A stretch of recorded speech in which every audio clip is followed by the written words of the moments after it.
आज हम बहुत इंपॉर्टेंट नेटिव एक्सप्रेशंस कवर करने जा रहे हैं। सिचुएशन ये है कि अगर हमने किसी से कुछ पैसे लिए हुए हैं या किसी से कोई फेवर लिया है तो वो पैसे या फेवर हमने रिटर्न करनी होती है। इसमें जो मेन वर्ड यूज होता है वो है आओ। आओ का मीनिंग ये होता है कि आपने किसी के कोई पैसे देने हैं और आपके ऊपर रिस्पॉन्सिबिलिटी है कि आपने अब वो पैसे जो हैं वो वापस करने हैं, या किसी से कोई फेवर लिया है तो आप उसको वो पैसे या फेवर आओ कर रहे होते हैं, आपने वो रिटर्न करना होता है। इसमें जो एक्सप्रेशन हम यूज कर सकते हैं, बहुत फेमस एक्सप्रेशन है, हाउ मच डू आई आओ। इसका मीनिंग है कि मैंने कितने पैसे देने हैं, मेरी तरफ कितने पैसे हैं। हाउ मच डू आई आओ, मैंने कितने पैसे देने हैं। ये स्पेशली पैसों के लिए यूज होता है कि मैंने कितने पैसे देने हैं, मेरी तरफ कितने पैसे हैं। स्पेशली फ्रेंड्स के बीच में आप ये बोल सकते हैं कि हाउ मच डू आई आओ, कि मेरी तरफ कितने पैसे बने, मैंने कितने पैसे देने हैं। लेट्स सपोज आप किसी रेस्टोरेंट में जाते हैं और वहां पे आप लोग एक साथ खाना खाते हैं और खाना खाने के बाद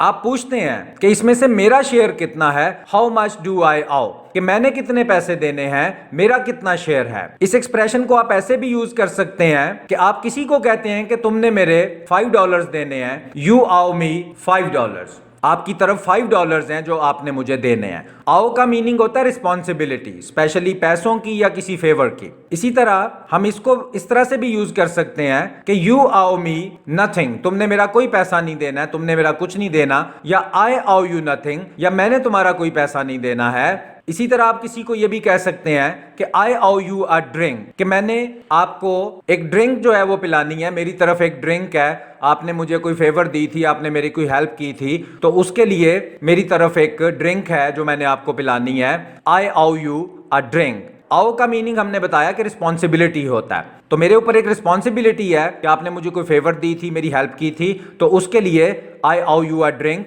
मैंने आपको एक ड्रिंक पिलानी है। अब ये जो एक्सप्रेशन है आई आओ यू वन, ये आपने देखा होगा कि मैसेजेस वगैरह में ये यूज होता है, स्पेशली जब किसी ने आपकी हेल्प की हो, आपको कोई सपोर्ट दी हो, आपको असिस्ट किया हो, तो उसके बाद जब आप थैंक यू कहते हैं तो थैंक यू के बाद ये सेंटेंस लोग यूज करते हैं कि आई आओ यू वन। इस सिचुएशन में इसका ये मीनिंग है कि आपने मेरे लिए जो हेल्प की है, मुझे जो असिस्ट किया है, मुझे जो फेवर दी है, आई आओ यू वन, कि कल को आपको भी अगर जरूरत पड़ेगी तो मैं भी आपकी हेल्प करूंगा। आई आओ यू वन, कि मेरे ऊपर भी अब रिस्पॉन्सिबिलिटी है कि कल को अगर आपको जरूरत पड़ती है तो मैं भी आपकी हेल्प करूंगा। आई आओ यू वन। और नेक्स्ट है, बहुत नेटिव इसका यूज है, आई आओ यू एन अपॉलॉजी। आपसे कुछ गलत हो गया और आप उस इंसान के पास जाते हैं और उसको कहते हैं कि मैंने आपसे एक माफी मांगनी थी, मेरे ऊपर एक रिस्पॉन्सिबिलिटी है कि मुझसे कुछ गलत हो गया, जिससे आप ऑफेंड हो गए या आप डिस्टर्ब हुए, आप हर्ट हुए, तो मेरे ऊपर एक रिस्पॉन्सिबिलिटी है कि मैं आपसे माफी मांगूं, मैं आपसे माफी मांगने आया हूं।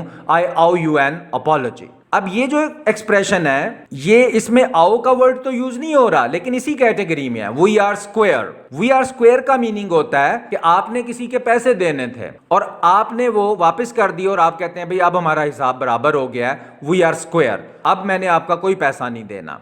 या इस तरह से भी हो सकता है कि किसी ने आपका कुछ देना था और आपने भी उसका कुछ देना था, उसने आपके पैसे या आपकी फेवर आपको वापस कर दी, आपने जो आपके ऊपर रिस्पॉन्सिबिलिटी थी वो वापस कर दी। अब आप क्या हो गए हैं, बराबर हो गए हैं, ना आपने उसका कुछ देना है ना उसने आपका कुछ देना है, तो वी आर स्क्वेयर, हमारा हिसाब अब बराबर हो गया है। अब ये एक्सप्रेशन जो है आओ के साथ, इनको भी आप अपने यूज में लेके आए, और ये एक्सप्रेशन सबके लिए इंपॉर्टेंट हैं। स्टूडेंट्स हैं, टीचर्स हैं, पेरेंट्स हैं, प्रोफेशनल्स हैं, आपने अपनी सोशल लाइफ में इसको यूज करना है। इसलिए ये नेटिव एक्सप्रेशंस भी अब आप अपनी लैंग्वेज में यूज करें और इन वीडियोस को बिल्कुल भी मिस ना करें। इन वीडियोस से मैक्सिमम लर्निंग करें। इस चैनल को सब्सक्राइब भी कर लें, बेल आइकन भी प्रेस कर लें, ताकि आपको हमारी जो लेटेस्ट वीडियोस हैं वो रिसीव होती रहें।